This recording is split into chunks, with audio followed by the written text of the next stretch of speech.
What is going on, everybody? Welcome back to another episode of Strength Coach Rants. I'm your host, Connor Lyons, and today we're going to ask the question, can having more muscle actually make me less anxious?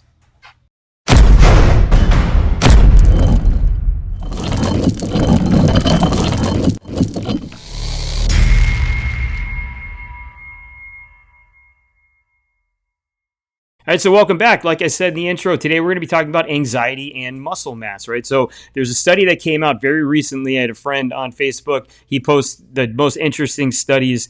He's a great follow. His name's Mike Hedleski. You probably, if you're in the iron game, you probably know who he is. Very smart guy. I think he held the national record in the deadlift at one point in time. He deadlifted over 800 pounds at USAPL Nationals. I know he won nationals one year. I'm not positive if it was a national record or not. But dude's a monster. He's a wealth of knowledge, and he's constantly posting these studies, and they're fascinating. They're things that I probably otherwise wouldn't encounter if he wasn't in my feed. So go give him a follow if you're not already following him. But today, posted one about anxiety and muscle mass, right? So they compared the level of muscle mass that somebody has to the level of anxiety that they have. And this comes on the back of a meta-study that was published almost 3 months ago in February that talked about essentially every study. There's 60 some odd studies that they went over and found that basically exercise cures depression. So it's really neat to see in our lifetime that we're starting to understand the link between physical health and mental health. And this study kind of furthers that. So I thought it was pretty interesting. A lot of times when you look at studies, if you don't have background in like data analysis or science, it's hard to kind of make what from what. But we're going to go over the different populations, the sample size, the parameters, what they measured, all that stuff today. And then we're going to break down some reasons why this may be happening. So to start things off, this came out of Brain Sciences. Now, I'm not like super well versed in brain sciences. I do know there's a peer review process to it. And this was a massive study. So I would say this is probably some reliable information, regardless of, I just don't know the validity of brain sciences. I am more in the exercise physiology side of things, so take that for what it's worth. But this was called Exploring the Association Between Elevated Anxiety Symptoms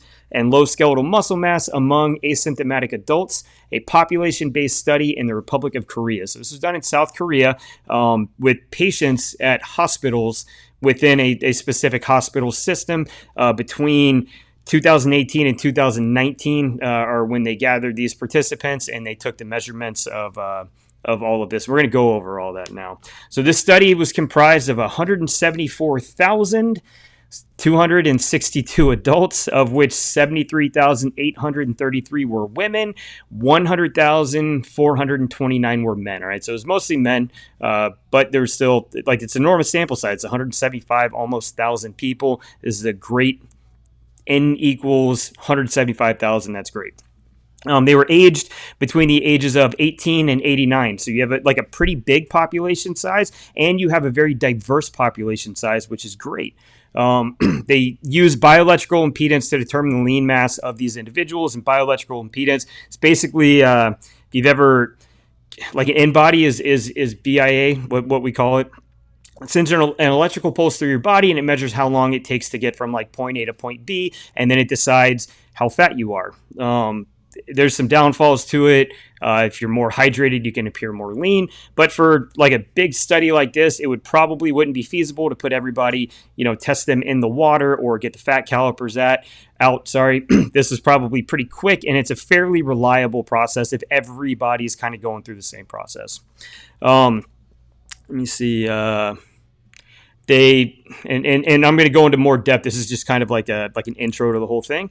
Women with low muscle mass were determined to be less than 5.4 kilograms per meter squared, and the men with low muscle mass were less than 7 kilograms per meter squared. Anxiety symptoms were taken using what's called a clinical useful anxiety outcome scale, or a CUXOS, CUXOS, and they had cutoff scores at 20, 30, and 40. Let's see. Low muscle mass was prevalent in 20% of women and about 3.8% of men. And actually, this is just a little side note here. This is interesting. Have you ever heard the word sarcopenia, right? That's like muscle wasting. That's how we learned it in school. But it actually means poverty of the flesh, which is pretty interesting. I'll take that as a win. That was a neat thing to learn today. So now, if I've got kids coming into the gym, they're no longer going to be small. They're going to be suffering a poverty of the flesh. All right, so the study was performed, and you're going to have to forgive me here. I don't know Korean very well, at Kingbuk Samgsun, so like Samsung, but with a G, Samgsun, hospital screening centers in Seoul and Suwon. They started off with 185,000 or over 185,000 participants. And they were recruited from primary health screening programs. Again, like I said before, between the 1st of January 2018 and the 31st of December in 2019. So it's a 2-year process of gathering all these people. There were 11,046 participants that were essentially excluded due to various things. And those various criteria were outliers in skeletal muscle mass, right? So somebody that was like a bodybuilder, probably not great for the study because they are atypical. They're not like the normal population. Somebody who's had a history of anti-anxiety med usage. So actually, we'll rewind a little bit. So those outliers in muscle mass, there's about 1,000 of them, 1,015. The history of anti-anxiety med use, there was about 1,355. What I find surprising is that in a population of 185,308, only 1,300 of them had ever taken anti-anxiety meds. That's wild. Here in America, it would be substantially higher. It'd probably be hard to do this study here in America. Next one was a history of stroke or like current med use dealing with stroke, and that was 962 participants. Any history of cardiovascular disease, they were excluded. That was 1,416. And then there was one more. Essentially, you had like people who were kind of excluded due to like their HDL levels or systolic blood pressure. There's just one person for that. And then fasting blood plasma glucose. There was 14 for that, 12 for the HDL. So not a whole lot of people excluded for those things, but they were. So it excluded ballpark, what does that look like? Like 10,000 people-ish. All right, so they got the study down to a little under 175,000. The study protocol is approved by the hospital's review board, and a waiver of informed consent was signed by all the participants. Everybody knew what they were doing. That's just what you do when you do these studies. You have to, in order for them to be taken seriously or be able to be submitted to a journal 99% of the time. All right, so the measurements that they took, their self-administered Korean version of the Clinical Useful Anxiety Outcome Scale. And that was to measure the severity of their anxiety symptoms. Previous studies essentially reported a consistency of 0.9 with this test and a reliability of about 0.74. So anytime that you're doing a self-administered test, the reliability of it's not always great because different things to different people, right? So if it's not... I can't imagine doing 174,000 tests on people. So this survey was probably the easiest, fastest, most reliable way that they could do it. The questionnaire consisted of 20 items, right, and that's 6 in the mental anxiety domain, and then 14 questions in the physical anxiety domain. And they used what's called like a 5-point Likert scale. That's like 1 to 4. The overall score would have been between 0 and 80, and a higher score is not a good thing in this, right? So less than 10, you were considered to have no anxiety. 11 to 20 is minimal anxiety. 21 to 30, they considered mild. 31 to 40, considered moderate. Anything more than 40, and they consider it severe. All right, so anything more than 40, a high test score is not good. You want to be under that 10. Muscle mass was, again, measured with bioelectrical impedance in an in-body 720, and this was calibrated every morning prior to testing. The health-related variables that they used to classify people were smoking history, alcohol consumption, and physical activity. Smoking history, current smokers, so they broke them down into current smokers, former smokers, and non-smokers. So current smokers within their lifetime had smoked 100 cigarettes or more, and they were currently smoking. So if you had like 4 cigarettes this morning, but you'd never smoked before, you're not considered like a current smoker. Former smokers are more than 100 cigarettes in their lifetime, but are not currently smoking. And then non-smokers were just anyone who didn't meet those two criteria. So if you hadn't had 100 cigarettes in your life, you're not considered a former or a current smoker. And alcohol consumption, somebody was classified as a quote-unquote heavy drinker if they had more than 20 grams of alcohol in a day, and that is roughly 2 drinks. So probably a lot of heavy drinkers in this. Physical activity, they used a PAC, a physical activity questionnaire short form. It's considered physically active if you exercise more than 3 times a week for about 20 minutes each time. All right, so that's a physically active person. They also took medical history, cancer history, CV, or cardiovascular disease history, stroke, hypertension, and hyperlipidemia, so like high cholesterol. All right, so the results of this, right? So the mean age of the men were about 42.75 years of age. Remember, we went from 18 to 89. So it's like right in the middle. It makes sense. It means that they had a pretty good selection here. There wasn't just a bunch of old people or just a bunch of young people. They were pretty evenly throughout on the men's side. And same with the women. They were at 41.57. So that puts you in a good place as far as like the overall population sample that you have coming up with like real good answers here. The mean, what's called a skeletal muscle index of the men was 8.1, and for women it was 6.2, and that is on the higher side, but which is a good thing, meaning that they had like more muscle mass than like the baseline of what's considered good. So they were mostly, again, that's the mean, that's like in the middle-ish. So that was good. But like I said, both slightly above what could be considered good. Doesn't mean they're bad. It means that they're better than like the baseline of what would be considered good. Among the participants, 23.92% or 41,680 were found to have mild anxiety symptoms, higher among women. So about 30%, 31%-ish% of women suffered from what would be considered mild anxiety, and about 18.9% of men. Interesting. All right, so the study identified significant increased risk of anxiety symptoms with low muscle mass. I'm actually going to pull up here. All right, so this was the like the chart at the very end, right? So you have the female control group on the far left. The female LMN doesn't mean lean muscle mass; it means low muscle mass. So when I first read this, actually, I was kind of dumbfounded that lean muscle mass, like higher lean muscle mass, would mean more anxiety. And that's not the case. And then you have the male control and the male low muscle mass. And on you can see the chart on the left, that's your anxiety symptoms. The lower your muscle mass was, the higher your anxiety levels were, which is actually pretty interesting. I didn't realize I was cutting my face off that whole time.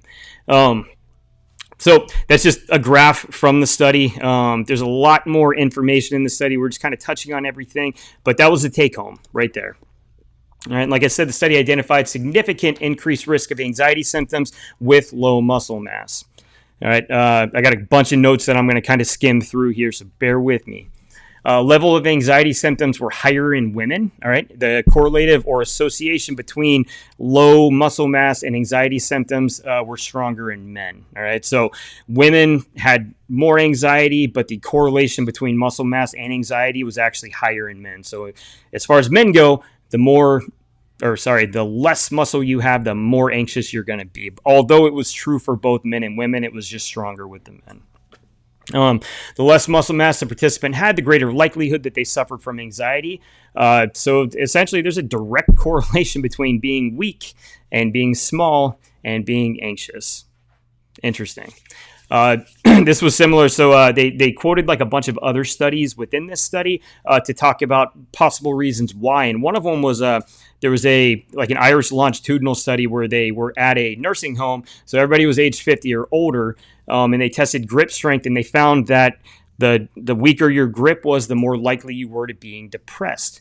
Again, it was done in a all 50 or older, right? So these are aging populations, people who are in a nursing home. So they're either retired, they're probably not happy to begin with. They probably don't see their family a whole lot. They probably don't have a ton of purpose. So just take that with a grain of salt. But what they did find was that for every one standard deviation you were from the average, right, you were 12.1% less likely to suffer from depression. So there's a very strong correlation between grip strength and being not depressed, or I don't want to say being happy, but not being depressed, which is pretty interesting. So this next one, thought process. Okay, so the thought process behind that study in particular was that because they don't have the requisite grip strength to do things, right? They experience functional and physical limitations. This makes it difficult to do daily activities, which causes reduced activity levels, social isolation, low self-esteem, and poor quality of life. So I can see that, right? So there's because they haven't been able to really find a mechanism for why strength and like non-depressive disorder are linked, you can take those steps and find it, right? So if I can't move as much, then I'm more than likely isolated. If I'm isolated, I'm more than likely sad. And if I'm sad, more than likely have a lower quality of life, aka I'm depressed, right? So that's kind of how they got there. That was what they posited from that specific study. Study out of Australia surveyed 8,841 adults and found out that 32% of them had chronic medical condition and 21 of them had anxiety. So not 21% of that 32%, 21% of the 8,841 and 32% of that 8,841 also suffered from chronic medical condition. So there's some correlations between being anxious and having like physical medical issues. It's interesting. Another study linked low muscle mass to poor nutrition. Anxiety and depression found that low muscle mass was associated or correlated with higher levels of depression and anxiety. In comparison, a higher muscle mass was associated with better physical function and general health, right? So you're going to link low muscle mass to poor nutrition. Poor nutrition leads to anxiety, depression. We know that actually the foods that we eat due to our gut microbiome like have a huge impact on our overall mental state, whether we're happy or sad or depressed or anxious. It's like the carnivore diet's really big on that. They call it an elimination diet, and people have used it to deal with their anxiety and depression because they're able to find the foods that their body says this makes me anxious, and that anxiety can turn into depression pretty quickly. So they eliminate those things. It's actually like pretty interesting. So not necessarily that less muscle mass equals anxiety. It could be that less muscle mass is a direct cause of poor eating, right? And that can have an effect on your overall like kind of mental health. In addition to the fact that if you have less muscle, it takes more effort to do things throughout the day, which can make you more tired, which makes you not want to move around. And then it cascades from there. Another possibility, and this is the one that fascinates me the most, is that nootropics or NFs released by contracting skeletal muscle, which help to maintain the size and number of protein structures and provide nutrients for the central nervous system like development and growth, may help with anxiety and depression disorders. So like having more muscle mass means that there's more NFs or nootropics, right? Which means that you're going to be overall less anxious and less depressed, maybe more fulfilled. But that's interesting to me. Like that's a possible actual mechanism for why these things happen. And if we can find that, then that's going to be like a boom. We're really going to be able to say exercise makes you better, like in every respect. It makes you physically better. It makes you mentally better. It makes you emotionally better. Exercise is a big boom. So this is the actual conclusion that the study drew. I'll read it word for word here. The study found that in healthy men and women, low muscle mass was significantly associated with increased anxiety symptoms, with stronger association observed in men than in women. I'll come back to that. Further longitudinal research with enhanced data precision is necessary to determine the causality between low muscle mass and anxiety symptoms. It is essential to obtain diagnostic history data on anxiety disorders and validate the predictive effectiveness of low muscle mass in relation to anxiety disorders, gaining a comprehensive understanding of the underlying pathophysiological mechanisms for future research, right? So I kind of want to back up to where I almost stopped.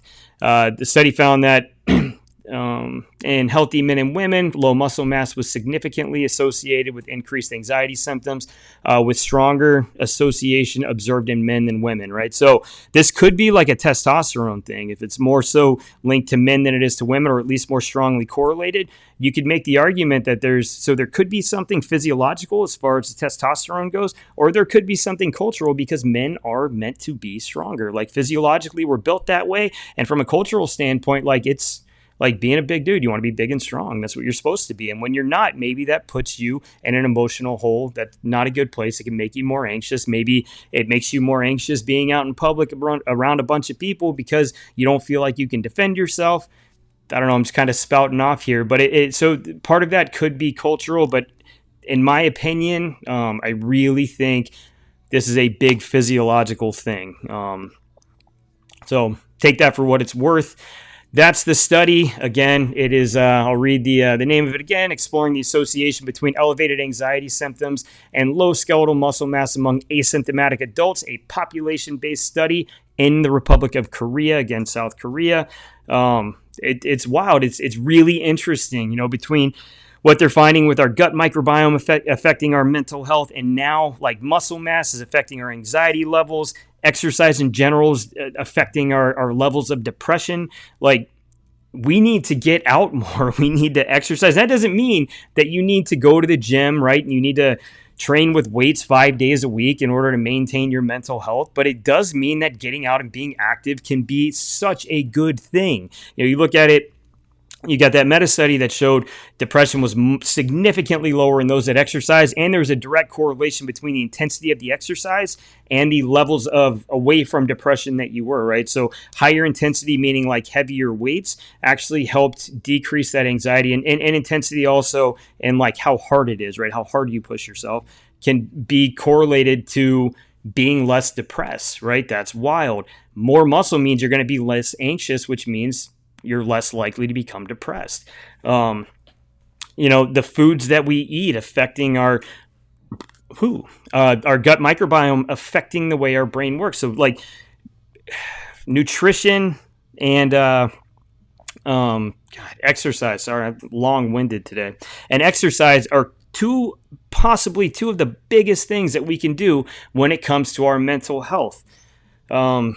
It fascinates me. Hopefully I was able to break this down for you in a way that wasn't super boring. I know, see, where are we at now? We are at 21 minutes, so this is not super long, but this is pretty long-winded. Hope you learned something. We'll shut it down there. Hope you learned something. Hope you enjoyed it. If you did, give us a like, subscribe, share, whatever. Come find us at the website at www.theldsp, as in lionsdensportsperformance.com. We've got tons of educational info up there. We've got tons of programs you can purchase. We're going to put our merch back up there. We're getting into the off season now, and it's time to get big and time to get fast. So go find out how we can help you do that. And we will see you next time here on Strength Coach Rants.